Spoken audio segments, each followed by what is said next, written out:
ಮೊದಲನೇದಾಗಿ happy birthday sir. ಇದು ಡೈರೆಕ್ಟ್ರು ನೆನ್ನೆ 7 ಗಂಟೆ ರಾತ್ರಿಯಲ್ಲಿ ಹ್ಯಾಪಿ ಬರ್ತ್ಡೇ ಅಂತ ವಿಶ್ ಮಾಡ್ಬಿಟ್ಟು ಡಿಲೀಟ್ ಮಾಡ್ಬಿಟ್ಟವ್ರು, ಯಾಕೆ ಅಂತ ಗೊತ್ತಿಲ್ಲ. ಯಾಕೆ ಸರ್ ಸ್ಪೆಲ್ಲಿಂಗ್ ಮಿಸ್ಟೇಕ್ ಆಗಿತ್ತು? Night 2:30 sir. ಸೊ ಅಯ್ಯೋ, ನಾವು ಕಮ್ಮಿ ವಯಸ್ಸು ಮಾತಾಡೋದು. ಮೊದಲನೇದಾಗಿ ಈಗ ಇವತ್ತು ಪ್ರಾರಂಭ ಮಾಡಿದ್ದೀವಿ ಮುಹೂರ್ತ. ಪಡಾರ್ ಅಂತ ಟೈಟ್ಲು ತುಂಬ ಖುಷಿ ಆಗ್ತಿದೆ.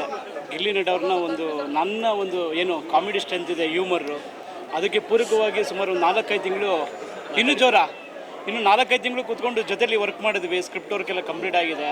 ಸೊ ಇವತ್ತು ಪೂಜೆ ಮಾಡಿ ಸ್ಟಾರ್ಟ್ ಮಾಡ್ತಾ ಇದ್ದೀವಿ. ಮುಂದಿನ ದಿನಗಳು ಎಲ್ಲ ಡೀಟೇಲ್ಸ್ ನಿಮ್ಗೆ ತಿಳಿಸ್ತೀವಿ. Thank you. ಹೌದು,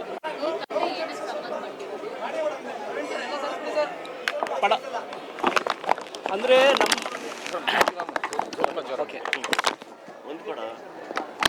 ಪಡಾರ್ ಫೇಮಸ್ ಆಗಿದೆಯಲ್ಲ, ಆ ವರ್ಡು ನಮ್ಮ ಕ್ಯಾರೆಕ್ಟರ್ಗೆ ತುಂಬ ಶೂಟ್ ಆಗ್ತಿದೆ.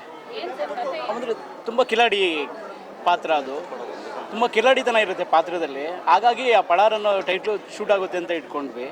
ನಿಮಗೆ ಅಂದರೆ ಮುಂಚೆ ಅಂದರೆ ಈಗ ಬಿಗ್ ಬಾಸ್ ಇಂದ ಹೊರಗೆ ಬಂದ ತಕ್ಷಣ ಸುಮಾರು ಆಫರ್ಗಳು ಬಂದಿತ್ತು, ಬಟ್ ಪರ್ಟಿಕ್ಯುಲರ್ ಆಗಿ ಈ ಸಿನಿಮಾನೇ ಯಾಕೆ ಮುಖ್ಯ ಮಾಡ್ತೀನಿ? ಅದೇ ಈಗ ನಾನು ಈಗ ಇಂಡಸ್ಟ್ರಿಲಿ ಸ್ವಲ್ಪ ಈ ಆರ್ಟ್ ಡಿಪಾರ್ಟ್ಮೆಂಟಲ್ಲಿ ಅಸಿಸ್ಟೆಂಟ್ ಎಡಿಟರ್ಗೆಲ್ಲ ಮಾಡಿರೋದ್ರಿಂದ ರೈಟ್ ಅಂದರೆ ಎಲ್ಲ ಬರ್ತೇವೆ, ಅದರಲ್ಲಿ ಒಳ್ಳೆ ಆಯ್ಕೆ ಅನ್ನೋದೊಂದು ಬೇಕಾಗಿತ್ತು ಅಣ್ಣ. ಆಮೇಲೆ ನಮ್ಮ ಇದಕ್ಕೆಲ್ಲ ಕಾರಣ ಸುಪ್ರೀತ್ ಸರ್.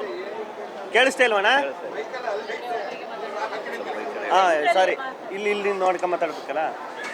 ಅದೇ ಈಗ ನಾನು ಇಂಡಸ್ಟ್ರಿಲಿ ಒಂದು ಆರ್ಟ್ ಡಿಪಾರ್ಟ್ಮೆಂಟು ಅಸಿಸ್ಟೆಂಟ್ ಎಡಿಟ್ರು ಅಲ್ಲಿಂದ ಮಾಡ್ಕೊಂಬಂದಿರೋದ್ರಿಂದ ಒಂದು ರೈಟ್ ಸಿನಿಮಾ ಯಾವುದು ರೈಟ್, ಈಗ ತುಂಬ ಆಫರ್ಗಳು ತುಂಬ ಅವಕಾಶಗಳು ಬರ್ತವೆ, ಅದರಲ್ಲಿ ಬೆಸ್ಟ್ ಯಾವುದು ಅಂತ ನೋಡಬೇಕಾಗಿತ್ತು. ಆಮೇಲೆ ಇದಕ್ಕೆಲ್ಲ ಮೇಯ್ನ್ ಕಾರಣ ಸುಪ್ರೀತ್ ಸರ್ ಅಂತ.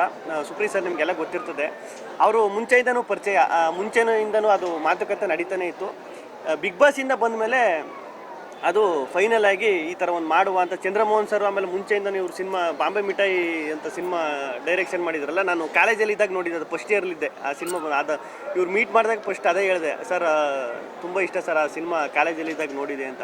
ಅದೇ ಈಗ ನಾನು ಏನೇ ಆದ್ರೂ ಈ ಆರ್ಟಿಸ್ಟು ಅಂತ ಬಂದಾಗ, ಸಿನಿಮಾ ಅಂತ ಬಂದಾಗ, ಈಗ ನಾನು ಏನೇ ರಿಯಾಲಿಟಿ ಶೋ ಮಾಡಿದ್ರು ಏನೇ ಮಾಡಿದ್ರು ಸಿನಿಮಾ ಅಂತ ಬಂದಾಗ ನನಗೆ ಹೊಸ ಹೆಜ್ಜೆನೇ ಇದು. ಹಂಗಾಗಿ ಈಗ ನಾನು ಈಗ ಡೈರೆಕ್ಟ್ರು ಪ್ರೊಡ್ಯೂಸರು ಎಲ್ಲ ಹೊಸಬ್ರಿ ಆಗ್ಬಿಟ್ರೆ ಅದೊಂದು ಭಯ ಇರ್ತದೆ ಎಲ್ಲ. ಹಂಗಾಗಿ ಈಗ ಪ್ರೊಡ್ಯೂಸರ್ ಈಗ ಹರೀಶ್ ಸರು, ನವೀನ್ ಸರು, ಇವ್ರು ಇಂಡಸ್ಟ್ರಿ ಒಂದು 20-25 ವರ್ಷ ಇರೋದ್ರಿಂದ ಇವ್ರಿಗೂ ಇಂಡಸ್ಟ್ರಿ ಏನು ಅಂತ ಗೊತ್ತು, ಸಿನಿಮಾ ಹೆಂಗೆ ತಗೋಬೇಕು, ಹೆಂಗೆ ಮಾಡಬೇಕು ಅಂತ ಇವ್ರಿಗೂ ಒಂದು ಉತ್ಸಾಹ ಐತೆ. ಆಮೇಲೆ ಡೈರೆಕ್ಟ್ರು 4-5 ಸಿನಿಮಾ ಮಾಡೋರು, ಅವರು ಒಂದು 20-25 ವರ್ಷದಿಂದ ಇವರು ಟ್ರಾವೆಲ್ ಮಾಡಿರೋದ್ರಿಂದ ನನಗೆ ಅನುಕೂಲ ಆಯಿತು. ನನಗೆ ಕರೆಕ್ಟು ಇವ್ರ ಹತ್ರ ಮಾಡ್ಬೋದು, ಯಾಕಂದರೆ ಎಲ್ಲ ಅನುಭವಸ್ಥರೇ ಆಗಿರೋದ್ರಿಂದ ನನ್ನಂಥ ಹೊಸಬನಿಗೆ ಸೂಕ್ತವಾಗಿರೋ ಕತೆ, ಸೂಕ್ತವಾಗಿರೋ ಪ್ರೊಡ್ಯೂಸರು, ಸೂಕ್ತವಾಗಿರೋ ನಿರ್ದೇಶಕರು ಅಂತ ನನಗೆ ಅನ್ನಿಸ್ತು.